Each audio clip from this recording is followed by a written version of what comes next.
자, 이제는 인터폴레이션과 익스트라폴레이션, 즉 내삽과 외삽을 설명해 드리도록 하겠습니다. 그 전에 이 테이블을 설명하기 전에 간단하게 내삽과 외삽 원리에 대해서 설명을 드리겠습니다. 제가 전에 어트리뷰트 마스터 할 때도 잠깐 언급을 했었는데요. 내삽의 경우는 뭐냐면 사용자가 데이터를 만약에 갖고 있는 게 매일 연도를 갖고 있으면 좋겠지만 그렇지 못한 경우, 즉 띄엄띄엄 갖고 있는 경우 중간 연도의 데이터를 만들어낼 필요가 있죠. 만약에 사용자가 여기 보이는 것처럼 2015년부터 20년까지 데이터를 다 넣어야 되는데 만약에 중간에 있는 데이터가 없는 경우, 그런 경우에 이 데이터를 타임즈 모형에서는 선형으로 이어서, 즉 선형 추정을 통해서 데이터를 도출을 합니다. 이게 타임즈 모형에서 내삽이라고 하는데요. 이것을 하는 이유는 뭐냐면 사용자가 아까 전에 말씀드렸지만 매 연도를 넣으면 참 좋지만 근데 일반적으로 저희가 데이터를 모으게 되면은 띄엄띄엄 갖게 됩니다. 그 데이터를 뭐 5년마다 또는 3년마다 이런 데이터를 갖기 때문에 그 중간 연도, 근데 결과는 매 연도를 내고 싶어 하죠. 웬만하면. 일반적으로는. 그런 경우에 이제 데이터가 없는 경우를 해결해야 되는데 그것을 타임즈 모형에서는 선형으로 도출을 하는 겁니다. 그래서 이 중간에 있는 데이터를 추정하는 경우, 이 중간에 있는 데이터를 추정하는 경우를 내삽이라고 하는 거고요. 추정하는 방법을. 그리고 요 바깥에 있는 데이터를 추정하는 걸 외삽이라고 합니다. 그럼 이 보기에서 내삽을 통해 어떻게 데이터가 도출하는지를 한번 해보겠습니다. 2015년의 값이 2베타줄, 2020년에 12베타줄을 나오면 2017년의 값은 얼마? 그 값은 보통 1차 함수 도출할 수 있지 않습니까? 그걸 통해서 할 수 있습니다.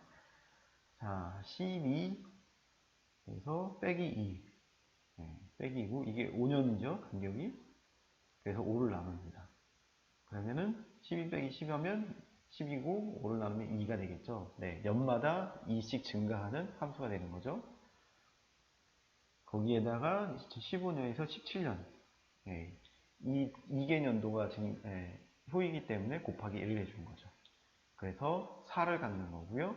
거기에 2015년 값은 2 플러스 4를 해서 여기 있는 값은 6베타줄 나오는 거죠. 그래서 요 값이 자동적으로 들어가는 겁니다. 그럼 내삽은 뭐 해보시면 쉽겠죠? 내삽은 뭐 1차 함수만 아시면 다 하실 수 있는, 도출할 수 있는 거라서 쉽습니다. 외삽은 어떻게 되느냐? 외삽을 추정하는 방법은 두 가지 방식이 있습니다. 하나는 마지막 값이 쭉 이어진다 라고 가정하는 게 하나 있고요.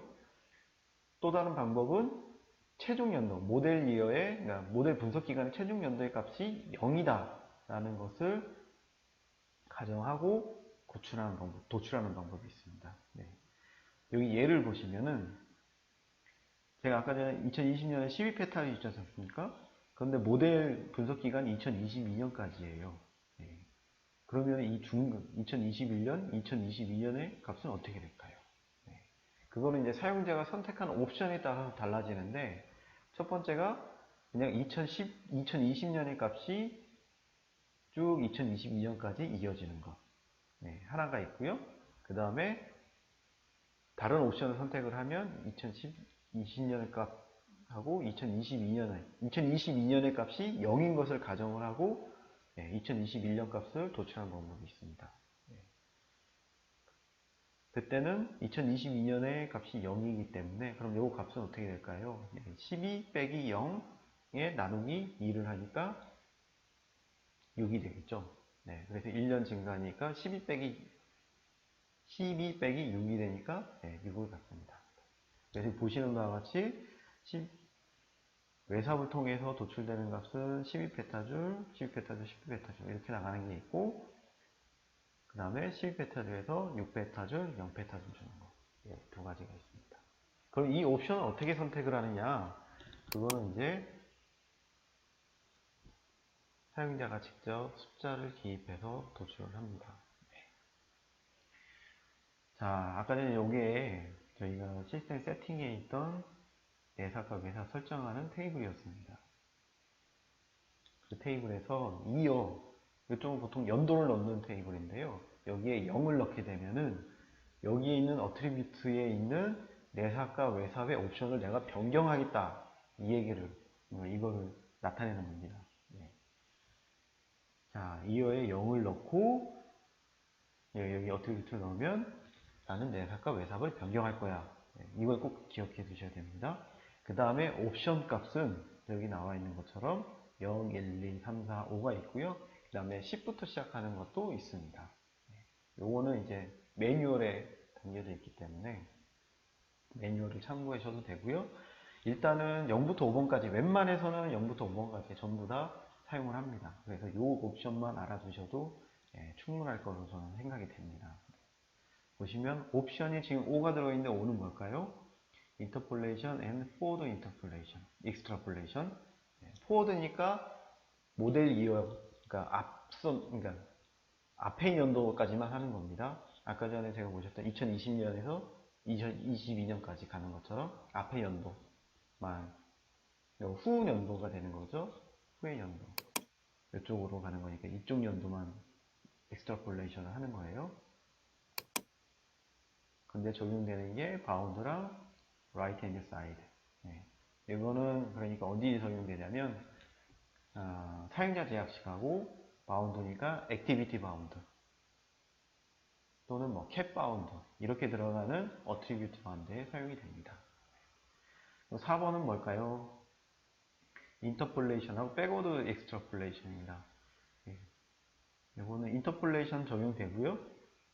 인터폴레이션 여기에 적용되고, 백워드 엑스트라폴레이션은 여기서는 지금 후 연도로 나왔잖아요. 이 후 연도는 하지 않고 뒤에 연도를 하는 겁니다. 즉 만약에 2015년이 있고 2010년이 있으면 2015년에서 10년까지 그 값을 추정을 하는 거죠. 그게 백워드 익스트라폴레이션. 3번 같은 경우에는 풀 인터폴레이션 앤 익스트라폴레이션. 즉 내부 인터폴레이션도 하고요. 그 다음에 익스트라폴레이션도 앞뒤로 다 하는 겁니다. 여기 앞으로도 가고 뒤로도 다 하는 거예요. 그 다음에 2번 같은 경우는 인터폴레이션 하는데 익스트라폴레이션은 EPS, 엔드포인트 스테이트라고 해서요. 요게 바로 아까 전에 체중 연도가 0인 것을 가정하고 익스트라폴레이션을 하는 겁니다. 그 다음에 1번은 인터폴레이션을 한다. 익스트라폴레이션 안 하고요.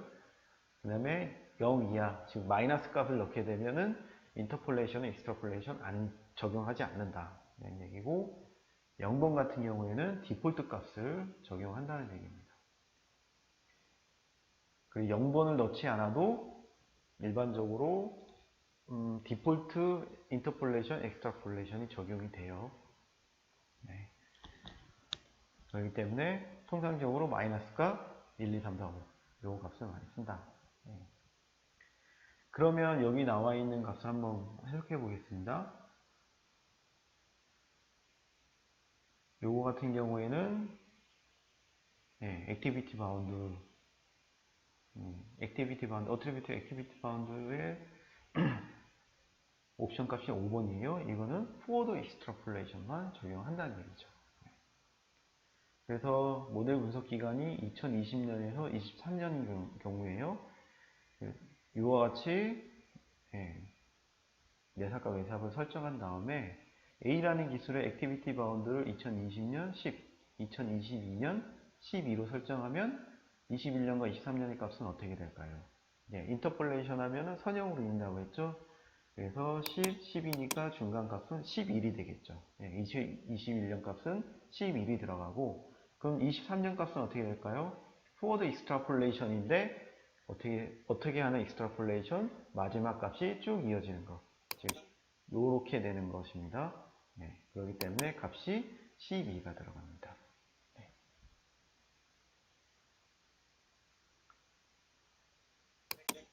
그러면 여기 나와 있는 거 한번 설명을 해 드리겠습니다. 자, 여기 트랜스포메이션 업데이트 테이블 설명해 드렸죠? 왜 업데이트 테이블일까요? 그 이유는 어트리뷰트 마스터에서 제가 설명을 해드렸죠. 기본적으로 어트리뷰트들은 디폴트, 인터폴레이션, 익스트라폴레이션이 설정되어 있습니다. 그렇기 때문에 그 값을 변경해야 되는 거죠. 그렇기 때문에 업데이트 테이블을 사용을 했습니다. 그래서 쉐어 같은 경우에 쉐어 같은 경우에는 3번. 쉐어 중에 픽스가 들어간 거는 0번을 적용하고 디폴트로 적용된다는 겁니다. 3번은 풀 인터폴레이션, 익스트라폴레이션 그거고요. 그 다음에 15번 같은 경우에는 매뉴얼에 좀 나와 있는데 이건 그걸 한번 매뉴얼을 찾아보시기를 잘 쓰지 않기 때문에 한번 찾아보시기 바랍니다. 그 다음에 업로 액티비티 바운드 중에 업로는 1번. 1번이 뭔가요? 1번 같은 경우에는 인터폴레이션 하지만 익스트라폴레이션 적용하지 않는다. 그 다음에 IRA 바운드 요거 같은 경우에는 동일하게 인터폴레이션만 적용한다. 그리고 UC, RHS, RT 요것도 1번 익스트라폴레이션 적용하지 않는다. 그리고 여기에 지금 PD랑 지금 보시면 PD가 적용되어 있네요. 그렇기 때문에 쉐어의 FX 바운드 적용된 것 중에서 특히 여기 퓨어테크 땡땡 여기 프로세스 디스크리션이죠. 즉 기술의 설명이 퓨어테크 땡땡이라거나 또는 땡점 어덜 그리고 땡으로 들어간 거 중간 값이 어덜 써져 있는 거 또는 맨 앞 글자가 퓨어테크 들어간 거에 쉐어 쓴 것은 요 0번을 적용해라. 디폴트, 인터폴레이션, 익스트라폴레이션 적용해라. 그 얘기입니다. 그러면 여기서 적용된 것들은 모델 내에서 전체적으로 다 적용이 되는 겁니다. 지금 모델 내에서 전부 다 전체적으로 다 적용되는 것은 여기서 사용을 하는 거고요.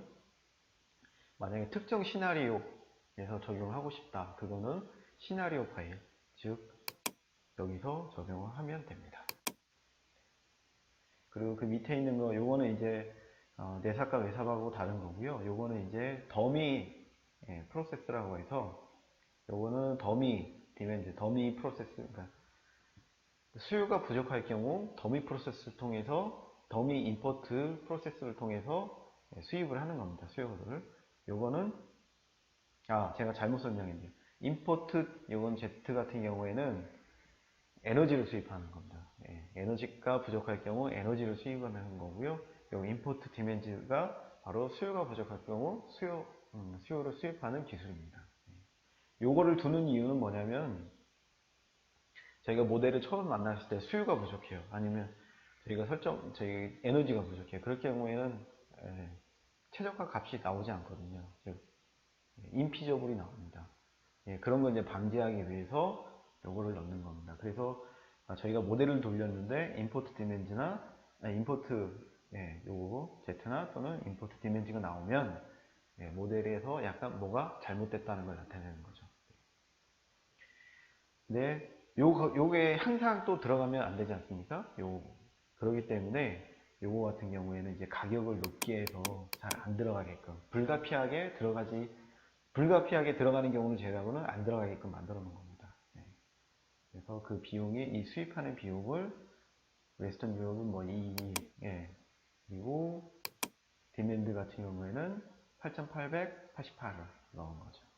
근데 이 값은 기존에 정의되어 있지 않기 때문에 인서트 테이블을 넣어서 정의를 한 겁니다. 그래서 여기 인터폴레이션 시트에서 나오는 것은 이것으로 설명을 마치도록 다음으로 넘어가겠습니다.